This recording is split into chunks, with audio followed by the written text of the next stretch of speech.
بسم اللہ الرحمن الرحیم۔ تمام اسلامی مہینے بڑی عظمتوں والے ہیں۔ ہر مہینہ کوئی نہ کوئی خوبی اور تاریخی واقعہ اپنے دامن میں رکھتا ہے۔ اسلامی تعلیمات اور نبوی ہدایات ہر ایک کے لیے ہیں۔ رسول کریم صلی اللہ علیہ وآلہ وسلم نے ہر ایک کی الگ الگ خوبیوں اور امتیازات کو بیان فرمایا ہے۔ اسلامی مہینوں میں 7واں مہینہ رجب کا ہے، جو اپنی ایک خصوصی شان رکھتا ہے اور شروع ہی سے یہ محترم مہینوں میں شمار کیا جاتا رہا ہے۔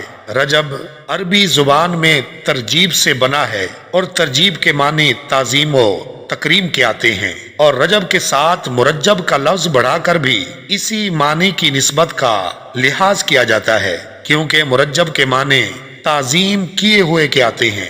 یہ مہینہ سال کے ان 4 مہینوں میں سے ایک ہے جن مہینوں کی اسلام میں ابتدا سے ہی تعظیم و تکریم کی گئی ہے۔